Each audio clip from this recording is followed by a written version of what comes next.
And Lori Ann, welcome to the show. Well, I am so honored to be here. Thank you for having me on to chat. Yeah, and it is a fascinating topic that we're going to talk about today, and the fact that churches, who find themselves in difficult places, would need a private investigator to investigate things that are going on. And I don't mean that to say that the church is somehow separate or apart from having difficulties, but the fact that what we're going to talk about today and your role in those things, it just floors me, I guess. It just like, oh, I really didn't think of that a private investigator might be needed here. And I think it's more that it's the perspective of a private investigator. I've seen things that maybe a lot of people haven't seen, dealt with issues that a lot of people don't know are out there, or worse, they think they are just out there. They don't realize that they're affecting us in our communities and even in our congregations. And I've been on a church staff years ago, so I understand that perspective as well. I know how hard it can be to bring awareness, to get people talking about tough things, and to make some changes. And certainly, nothing I say today is meant to be any sort of condemnation, because a lot of it is just you don't know what you don't know. Are there bad actors out there? Yes. Thankfully, most of them aren't the kind of people that are going to be listening to us anyway. So that's not who we're talking to today. Right. We're talking to the people that need to know how to spot those bad actors. Right, exactly. And I'm glad that you brought that up, Laura, that you have served on a church staff, because I think that's an important element that you understand church culture, those things. Do you have any background in youth ministry, or did you grow up in youth group? Do you have any connection in that way? Well, I always say I was raised a heathen. I believe I was instilled a lot of traditional Judeo Christian values, but not necessarily from a standpoint of because we have a relationship with Christ, this is why we do this. It was, this is what good people do. And so there was, just that little difference. But then as an adult, I started realizing that that just wasn't enough. And so thankfully, looking back, I can see how God pursued me my whole life. And finally, I was smart enough to give in and say, yes, my life will be so much better if you're in control of it rather than me. And so I didn't have that, go to VBS, go to church camp with the youth. That's not part of my background. But I raised two daughters in the church. And so through them, I've seen how that works well. I've seen how it doesn't work well. When I was on a church staff, my role was in the children's ministry. And so I tried very much to work with the youth leaders because I felt like, where do you want these kids to be when they kind of pass from the children's area to the youth area? What do they need to know? What do they need to understand so that you can build on that? So even though I didn't work directly in the youth ministry, I tried really hard to work and be a part of kind of the overall plan for developing kids in their faith. Sure, sure. And you weren't at the time when were you a private investigator when your kids were coming up in youth? No, I wasn't. I wish I had been. So If I was the youth pastor, that would make me unbelievably nervous. I'd be like, "Hey, your mom's a private investigator, huh? Oh, okay. I'm gonna shut down all my social media right now, and that's we're never gonna go back there." well, I have a new baby granddaughter. I'll use it on her when she gets that. And and when she gets old enough, her parents will say, Mima is a private investigator. She will Exactly. find things out. Okay, so behave yourself. So, how long after? I mean, you were in the church on church staff, those things. When did you say, I'm going to become a private investigator? When did that suddenly hit you? Because I Yeah, think most parents are private investigators. I mean, by true. by rule, they're private investigators. They are privately investigating their children and what they're doing. When Yeah. did you say, well, I need to take this to a whole nother level and actually become a private investigator? Yeah, I hope every parent considers themselves that person, and not only in your children's lives, but in the lives of people that are speaking into their lives. But I had always been interested in solving puzzles. I loved starting out with like Encyclopedia Brown and then graduating to Agatha Christie, Earl Stanley Gardner. That kind of thing always fascinated me. And then that kind of fed into a true crime, I don't want to say obsession, but interest, because I wanted to know why. Why do these people think that it's okay for them to act that way? And that thought was even before I was a Christian. But then looking at it through that lens of faith, I'm like, now I really don't understand, aside from the fact that they're lost. And Yeah. so I had worked in a probation department, I'd worked in a domestic violence court. Um, and so I had seen, that the criminal justice system and how things work out there or don't work out there. And I was actually working in a corporate para ministry setting in a small in-house legal department, and a news article, a news show actually on TV came up, and they were talking about a couple of guys being sentenced in a case that I'd always been interested in. A young girl had been kidnapped, sexually assaulted, and murdered. And she was about the same age as my oldest daughter, and they even kind of looked alike. And so I had always followed that case because I just thought, who would help my family? The authorities, for whatever reason, were not making much progress there. And I thought, what do you do? Where do you turn? And they interviewed a private investigator that the family had hired. And she was a woman. So I found that very fascinating. You see more of it now, but not as much then. And so she didn't live very far from me. And in a little bit of chutzpah that I think only God could inspire, I thought, I can help this lady. I just need to call her and tell her, hey, I can help you. And of course, she'll say, yeah, that's a great idea. So I looked her up on her website, sent her a message, and then I thought, she is going to think I'm a lunatic. But thankfully, she did not. And so we met, and I said, if I can take the skills I already have and just help with case files, reviewing documents, anything, whatever, I'd love to help. And so that's how it started. And then one day she said, you could do this. Well, that was not on my bucket list. I hadn't considered that. But I decided that if having those skills, having a license that gave me the ability to do some things that not all the average people are allowed to do, then if I could help families, that's really what I wanted to do. And so I've been a licensed private investigator for several years. And then just in the last, I don't know, couple years, God has really been speaking to me that, people of faith need to be leading the charge here. We always like to say, oh, we don't want to think about ugly, terrible things. That doesn't happen here. I hate to burst your bubble, but it does. You might not see it, you might not know it, but it's there. And so, really speaking to churches and saying, your church has safety problems. Now, I'm not saying that to be critical. Everybody does, they just don't know it. So, how can I come alongside you and give you the benefit of what I've seen, of what I know? I'm on my own church safety and security team. Let me help you customize solutions that work for your church, because every church is different. Our physical buildings are different. Sometimes we don't even own the building, so there's only so much we can do. Our volunteer capacity is different everywhere, our financial resources, and our church culture. We hinted at that a little bit. What is our church in the moment ready to absorb? What changes are they ready to make? And let's just start where we can. Start where you are. Yeah, there's talk about church culture, the fact that there's a lot of churches who are very in-house. They Mm-hmm. like to take care of their own business. They don't like anybody knowing their business. And so I just any want to jump in and say, how has that worked out for any church you've seen do that? How yeah, has that worked out?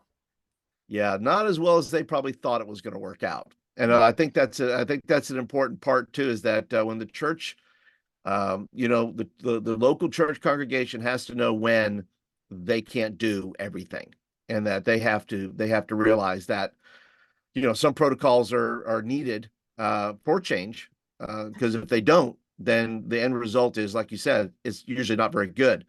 So tell me then, and tell our audience and those that are watching, those that are listening, Tell me some situations that you've seen in your work with churches and specifically youth ministry, because we majority of our folks that are listening and watching are youth pastors. Tell me more about those types of situations, and you don't have to be. You can tell as much or as little as you care to do about every those things. But and just tell me some of the things that you've seen out there that maybe youth pastors may not be aware of. Probably something that most people would be shocked to hear is that the number one growing method of recruitment into human trafficking situations is young girls recruiting other young girls. And so Hmm. it's happening in our schools. It can be happening in the youth group, but even if it's not happening on your church grounds, if it's happening in the schools where your kids are, it's happening to your kids. I had a case a few years ago, and it was actually a cold case homicide. So we did not expect to stumble across this, but we had a teenage suspect, minor, in fact. And in the course of our investigation, we found out that she was drugging and trafficking her friends. So we had to, that was a whole separate issue from what we were looking at. So we had to notify the proper authorities to check into that. But I think we have, especially sticking with the trafficking scenario, we tend to think it's some really gross looking dude with a windowless van who just snatches people off the corner. Yeah. And I'm not going to say that that never happens. But what also happens is what they call Romeo trafficking. Hmm. You're going to be approached by first a girl. She's going to introduce you to her friend, who quickly becomes your new boyfriend. And then suddenly he's isolating you from everybody you know. And he's saying, hey, we need some quick cash. And I know how we can do it if you'll just help me out this one time. Hmm. So girls and guys are trafficked too, but they don't wake up one day saying, really think I would like to see what the commercial sex trade is like. They Yeah, don't. and you've seen girls in youth ministry, the kids that are there's normal kids that are going to youth group get caught up in this. Yep. And because people are unaware, because people have fallen into the completely understandable mindset is that's not something I have to worry about here. I've spoken with a couple of different women. I didn't work their cases, but interviewed them for my podcast. They were part of a church going family, and they were trafficked by their family members. A totally different topic. You've got teen dating violence that is starting to reach epidemic proportions, or at least the awareness of it it's always been there. The awareness of it is making it seem like it's this suddenly new big thing. So you got to be aware of, what does a girl or a guy look like when they're being abused by a dating partner, because it doesn't always look like you think it would. And I talked to someone in reference to adults just the other day, but I said, let's just get out in front of the question everybody asks, why don't they just leave? And she said, let's change one word. Why don't they escape? And if we look at it that way, we've got, I think, a lot more empathy, a lot more compassion, and it moves us to action more, because it is so much harder than people realize. You're shamed. You might actively be being threatened, with the internet, with people, oh, hey, just send me this sexy little picture of you. Well, now I'm going to share it with everybody if you break up with me. That Yeah. is so much more prevalent. And, you and I, when we were growing up, that wasn't even a possibility. We just didn't have the tools. Knowing that these things can happen, knowing that these things do happen, bullying. Again, that can be a very shameful thing for people to confess, that they're being victimized. And that amazes me. You think the bullies would be the ones who should be ashamed that they're acting that way. You would think. So one thing we also, and this should go without saying, but unfortunately it doesn't, so I'm going to say it. we have to be willing to hold people's confessions in confidence. I've spoken to so many young girls who struggled with something, finally felt like they could express what was going on and get some help, only to have a small group leader. Well, I have to share that with my husband because there should never be any secrets between a husband and wife. Well, I'm really glad that that lady's not a doctor or a psychiatrist or a lawyer. But Yeah. why in the church do we just suddenly default to that? Or a youth pastor says, well, now I have to tell my senior pastor. And there are times when you have to tell because you need to know if you're a mandated reporter. That's If you're, right. if you're suspecting abuse, you could actually be prosecuted for not coming forward if your jurisdiction calls you a mandated reporter. I think biblically, we're all mandated reporters because there are so many Bible passages that tell us, carry one another's burdens, and that's how you fulfill the law of Christ. Speak up for those who don't have a voice. Be a champion of those who are oppressed. If that's not enough to tell you you're a mandated reporter, I don't know Yeah. what Yeah. law is going to make you. Absolutely. So, what would you say then? And we're going to get into the broader aspects of how a youth pastor can make their youth ministry safer. But let's talk directly then to youth pastors who, for the most part, will hear these confessions. These youth pastors that maybe they have, some helpers and so forth, but usually a lot of this stuff comes through a volunteer. Maybe you have a volunteer, or maybe if you're just a youth pastor, they feel like students are going to go to that youth pastor and say, hey, can we talk about this? So what are some things then that a youth pastor needs to be aware of? And you can start with the spotting aspect. Like, what are we looking for? What are youth pastors looking for before it gets to that point? What are we looking for so we can maybe avoid some of these things? And then move into, okay, so somebody comes to you and says, hey, my boyfriend is doing this, or I'm being bullied by so and so. But if you can start from the signs and then move into when that confession happens, how does a youth pastor handle that? Yeah, those are great points to address. A lot of it, I think, is just that situational awareness. We talk about that a lot with physical safety, but I think it's there with emotional and spiritual safety as well. Just be paying attention to what's going on. Do you have somebody who is really, really bubbly, who is suddenly very subdued? A lot of times we say, well, it's not my business. It is our business. To kind of paraphrase Jacob Marley from A Christmas Carol, mankind is our business. And so, first of all, let's get over that. And there may be a perfectly reasonable explanation. But until you know what that explanation is, then you owe it to that person to think they might be in some sort of distress where they need some help.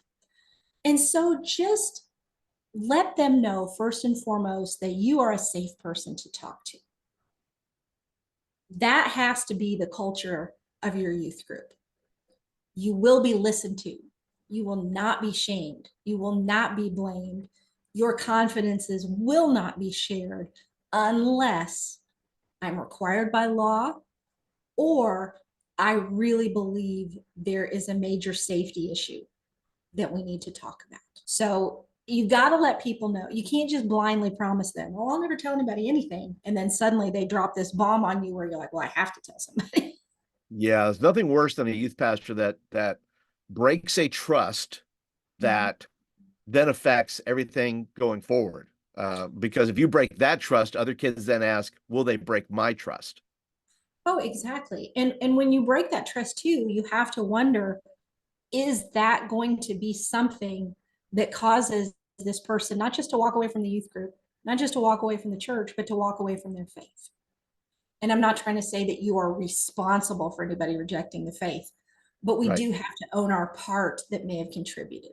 After you've established that this is a safe place you can talk, then I think you have to establish how you're going to have those conversations. Don't wade in and try to fix their problem. that is too overwhelming for someone that's in a difficult situation. You're sitting with them, you're asking appropriate questions. You know, do you feel safe right now? You're establishing that they matter to you more than the situation, their humanity, their personhood. So, are you safe? What can I help with? Would you like me to pray with you? Always get permission, because when someone is being abused, that's the one thing they're never allowed. That person that is, even if it's just someone who's overly controlling, which is a form of abuse, but we don't always call it that, they're not ever asked permission for anything. Yep. So you want to make sure that you're presenting a persona that is diametrically opposed to their abuse, because you're not only helping them, you're modeling what healthy behaviors look like. And that is key for them to know, oh, it doesn't have to be like what I'm getting over here. So starting out with those kinds of things. It's really tricky when you talk about the one-on-one, especially if you have a male youth pastor and a female student. But honestly, in today's age, you could still get accusations and innuendos happening with a male and male. Ask if that person minds if someone sits in, and let them choose who sits in, because again, they need to have some control over the situation. If they cannot bring themselves to speak with another person, and let it be an adult, do not bring another minor in on this, because they will obviously say, well, my friend Susie here, that's who I want. No, this is not Susie's problem. You don't need to get another minor Yeah, involved in no, this. you don't want another. No. If they absolutely cannot bring themselves to speak in front of another person, I would hope that your church has some area that has audible privacy, but not visual privacy. So be somewhere open in that way. You know, get as many eyes on you as you can. And again, not to feel like they're being spied on, Right. but just for both of your sakes. You don't want any Right. false accusations. Those are Right. rare. They are Right. very rare, but they happen. Yeah. And again, you also want to show this person, this is not something so shameful that we cannot let anybody know what's going on. They're already feeling that way, and you don't want to feed into that. Right. Right. And public, right? Just being public. That could just be anywhere, somewhere in the sanctuary that you're having a conversation and people are talking Right. and those type of things. Where you don't have to. The worst thing you could do, probably, correct me if I'm wrong, is go to your office or go to some away place and say, "Oh, we needed to talk about this over here."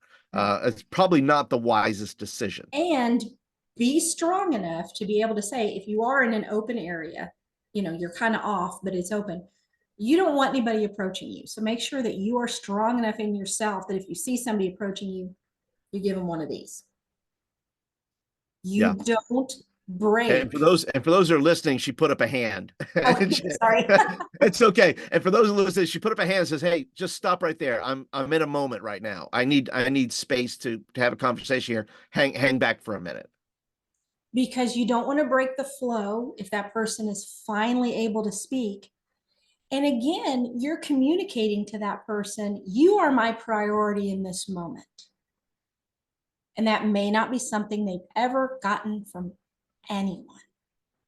So that kind of leads us into something that I am really passionate about, is we're not just caring for this person's physical safety in that moment. We are finding ways to care for their emotional and their spiritual safety as well. Is that is an area that I think we don't do as well in churches. We're big on, let's have active shooter training, which is good. We do need to know how to respond if that happens. But statistically speaking, that is much less likely to happen than the fact that you've got multiple girls in your youth group in extremely unhealthy relationships. Yeah, and I'll go back to something too. The fact that youth pastors, if you're those that are watching, those that are listening, you don't need to know all the details, because I think this is important too, that these are very much what Lori is saying, overarching questions. You don't need to know the dirty details. That's none of your business. Your business is to make sure that this young person is able to get to a place of safety, to both emotionally, physically, spiritually, and those details are not your business. So they're just not. So stick with those big overarching questions, like Lori said. That's going to be the most helpful. So, and as we move into the second part of that, if um, a youth pastor says, "I don't know if my youth ministry is safe or not," how do I know? How do I know whether it is, or whether it isn't? How can youth pastors make their youth ministries safer? Well, I would start with doing what we call a risk assessment. You've got to not just look at your own observations, because we all have our own, inherent biases. We see things in the most favorable light, the way we want to see them. We want to see our ministries as performing the way we hope that they are. And so that's not a criticism at all. It's just a human limitation. Yep. So I would start with some surveys, and they have to be anonymous. They have to be anonymous. Uh, Right, right. I worked for a company once that said they put out an anonymous survey. They got some feedback they didn't like, and so they asked the IT department to reverse engineer to see where the comments came from. And that is just the unhealthiest culture in a parachurch or church type, really in any setting. That's incredibly unhealthy, but especially Yeah. with people who claim to hold and carry forth the truth. Right. Well, it muddies the waters, because if you're knowing who's doing that, then that affects decisions going Yes. forward And as to the choices you make. people won't be honest with you. They just won't.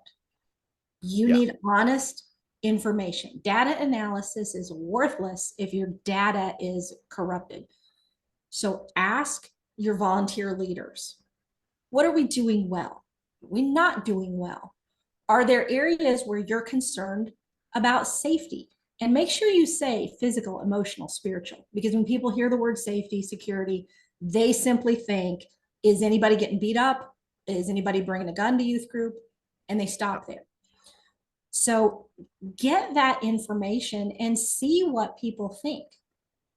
That is the best place to start. And I'll tell you, if you can, if you can find a mechanism to do this, reach out to people whose kids don't come to your youth group. Find out why. I Yeah. have talked to parents that say, oh, I would never force my kid to go to youth group. It's like Lord of the Flies there. And they were serious. They actually Sure. felt that being in the youth group was going to be more detrimental to their child's well-being. And that should break our hearts. That should absolutely wreck us and motivate us to say, to the best of my ability, my youth group's not ever going to be like that. Right. Yeah. The youth pastor does have to take a look at that, because if the youth pastor doesn't have any control, Mhm. right? If they don't have any standards, if they don't have a code of conduct, which, by the way, youth pastors, I'll drop it in the show notes there. I do have a form, not a form, but really a worksheet where you can work out your own code of conduct, where everybody kind of knows what the standards are. That's kind of important.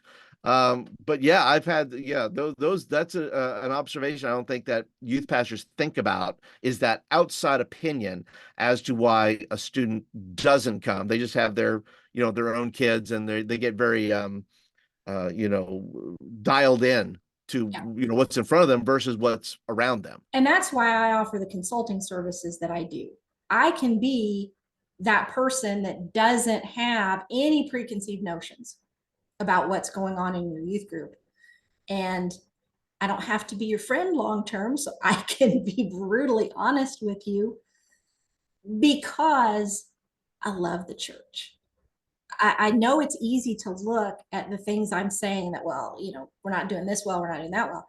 It's not because I'm trying to tear the church down. It's because I love the church so much that I want her to be what God has called her to be. And nobody wants to feel like they're, I think the thing is that people, just like people can't handle criticism or feedback, that they see, the youth pastors see it as a failure, that it's just another thing on top of them that they're not taking care of or they're not doing right.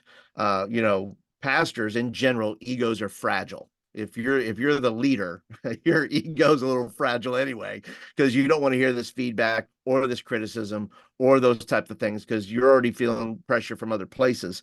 But it's critically important that you listen to feedback and listen to constructive criticism, always weighing whether or not the feedback you're getting is helpful or is it just a pile-on. Right. Yeah. That is not something I ever intend to do.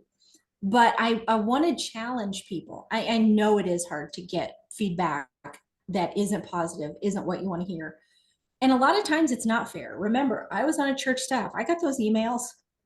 I had things emailed to the elders about me where the people wouldn't confront me directly. I get what that's like. But Yeah. I also just really want to challenge you that you have a reputation in your community. Everybody knows which church is, the youth or the party youth. These youth have all the super strict rules. These youth have this. You have something you're known for. So figure out what that is, figure out if that's what you want to be known for, and then realize that as you start to build trust, as you start to show people that you're not perfect, but you're trying so hard to love well and to serve well and really restore to the church that idea of sanctuary, a safe place to run to. That's when revival starts. Yeah. So if you will, put on that thick skin, if you'll swallow your pride just a little bit, these types of exercises and making these little tweaks and moving forward can have an unbelievable kingdom impact. 100%. I think a lot of youth pastors are concerned with whether or not the kids think they're fun. And they really should be thinking about whether the parents think they're competent. Because I don't think competency hits the mind of the youth pastor as to the trust factor, Yeah. as to, people are their parents. I know you're trying to win the favor of the kids, but you're really trying to win the favor of the parents. You can, win the kids all you want, but if the parents think you're not safe, if the parents think you don't have control, if the parents don't think you're competent, then all that other stuff's going to go away, and you're going to say, well, what happened? What, why did this happen? Well, you needed to focus on competency, that you were a competent leader, that you took care of kids, that you loved, like Lori says, that you loved well, that you were taking into consideration some things that you were not taking into consideration before. One quick note on safety measures, volunteer background checks, yes or no? 100% yes, cannot get by without them. I'm sorry. I know that makes some people really annoyed. But let's look at it from a purely practical dollar and cents. We're in the budget meeting with the elders. If something happens, you did not run a background check on that person. You have just set your congregation up for a lawsuit that could completely destroy your entire church. So it's called due diligence.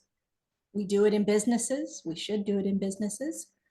Now you have to understand, even though you definitely have to do that, a background check is only going to show you people who have been caught. And what people don't understand, and this is a somewhat dated statistic, I want to say this is probably 5, 6 years old, but it can't have changed that much. I'm going to make you guess. The average pedophile, when they're finally caught, and not just caught, but they're actually prosecuted and they're actually convicted, because that's when the flags start getting raised. How many victims do you think they've had at that point? Put you on the spot. I can't even. I can't even think. There's no number comes to mind. I've had people guess, oh, it's probably scary high like 15. And I'm like, it's scary high like 117. Shoo. Yeah. Oh, Lord. So, we're not talking about, oh, it just was true love between these two people. Predators will take any opportunity they can. They have almost always multiple victims. So don't just stop at that background check. Yeah. Do that, but know that it's a first step. Look at their social media. You would be amazed the things that people put on their social media that really bring up some questions. And so then you can ask this person, hey, I saw this on your social media. And people will put stuff out there publicly. When I was working in the domestic violence court, we had a guy who he was court ordered not to have any weapons. Look on his social media. He's got a picture of himself holding guns in both hands and guns all around him. If you have the opportunity, talk to people, especially if you have any reservations. That little gut check. We ignore those little gut checks, but I'm telling you, that's the Holy Spirit. Yeah. That's right. That's right. And follow up. By the way, if you have a place on your application or whatever you're doing, follow up on the references. If they put a 100%. reference of a church, or if they put a reference, call them. It's worth a phone call to, you I have know, read so many case files about abusive adult and youth pastors who just got passed from church to church to church. Like you said, we want to handle it in house. We're not going to let everybody know. And those subsequent churches, had they just made phone calls, could have stopped the cycle of abuse right there, but they didn't. well, listen, I got one more question for maybe two more questions, but do you offer resources to whether it's checklists or to pastors or youth pastors, how they can educate themselves, those kind of things? What do you have that a youth pastor can get a hold of? I do. I have a resource that's out on Amazon. It's called Reclaiming Sanctuary, Enhancing Physical, Spiritual, and Emotional Safety in Our Churches. It is not specifically youth centric. It's really for the church. But if you're just not at a place where your church is ready to embrace that church wide, the principles still would apply to any level of ministry. And it has something that I think is very helpful. It has policy and procedure templates. So like you talked about, a checklist or a set of tools for, what's our expected behaviors. When you're in the middle of a crisis, that is not the best time to really get a good handle on how you should be handling the crisis. Figure out ahead of time, this is what we're going to do if. I like to play that game called what if. What if this happened in my youth group? What would I do? Figure Yeah. that out ahead of time as best you can. And it also helps level the playing field, because we've all seen, well, this person did something and boy, they were chucked. But this person did something, and because they had some sort of tie to somebody in the hierarchy, they didn't. But if you've got policies and procedures, they should apply to everyone. And it takes kind of the weight off you as the youth pastor. Well, hey, it's in the policies and procedures. Yeah. So even if you're the one that ends up writing most of them, which I don't suggest, I suggest putting together a team. And there's a chapter that goes through who should be on your team, um, so that you get, again, that varied level of insight from people. But then get your elders or your board or your deacons or whoever's in charge of things, get them to sign off on it so that they can't later say, we didn't know you were doing that. Or I offer consulting services, because I would do this when my girls were younger. They're both grown now, but I would say, you know what? Blame me for everything. I don't care. I don't need to be your friend's friends. So if they're trying to pressure you into something you don't want to do, I would, but my mom would kill me. If that's the easiest way you can get yourself out of that situation, then do that. And sometimes having that outside voice come in and say, I see some issues with the way this volunteer is handling things. And if you're having a hard time gracefully moving them out of that position, I'm happy to say, I've evaluated this situation, and for these reasons, I think that it's in the best interest of the church to blah, blah, whatever. Then it's somebody else doing it for you. Yes, that takes the pressure off youth pastors. That if there are procedures, you don't have any problem telling somebody no if there's a procedure or a protocol in place that allows you to say no. Say, look, Yeah. that's not. Hey, I didn't make the rules, Mhm. or maybe you did, but in reality, you say, look, I have to tell you no, or I can't allow this to move forward, or I can't allow this certain thing to happen because that's in our rules, that's in our bylaws, that's in our our standards, whatever it may be. Right. Those things that you're talking about and working, I have a feeling that youth pastors, if you read Lori's book, you can take this as a template and simply put it right on top of your youth ministry, Yes. work it out. Like I said, the youth pastor oftentimes is leading the charge in a lot of things: Mhm. evangelism, discipleship, Yes. outreach. And maybe the youth pastor needs to lead the charge in safety sometimes, because if the church is not does not do that, well, then maybe the youth pastor says, look, we got to have these things in place. You're watching it from just the micro, but maybe it needs to happen macro. Is the fact that, get a hold of Lori's book, and there'll be a link down in the description below, where you say, look, I'm going to work through this for myself. And then, like Lori says, bring it to your pastor, bring it to your board, bring it to people that are going to be the people who say yay and nay on things, and say, look, this is kind of important. This is kind of a big deal. And if you do the work, youth pastor, can I tell you what? If it benefits nobody else but yourself, then that's it. That's fine. But at least you will have done the work and laid some groundwork for your church to be able to look at it as well. And when you put together a team, that team can champion this with you. Then you're not alone when you go to the pastor and the boards and everything. You've got a group of people that say, this is important and we need you to look at this. Yeah. Well, where can people get a hold of you? I heard, that you have a podcast, you have those things. Give people all the details, as if they need some resources, or if they need to just get a hold of you to ask other questions, or if they need your services, God forbid. Tell the people where they can reach you. Probably the best way to look at the resources and find out all the different things I'm doing is my website, theunlovelytruth.com. That's the name of my podcast. You can email me at Lori, Lori, at theunlovelytruth.com. You can message me on social media. I'm on LinkedIn, The Unlovely Truth, the Instagram, The Unlovely Truth Podcast, Facebook, The Unlovely Truth. So any of those places, just send me a message, and I'd love to start a dialogue with you and just see how we could work together to accomplish your goals. Yeah, Lori, thank you so much. That is such great information. And I hope that those that are watching, those that are listening, are going to get down to the links down there, start getting this stuff started in their church, and then be able to put into place, put into practice some of the things that you shared today. Thank you so much for sharing those things today.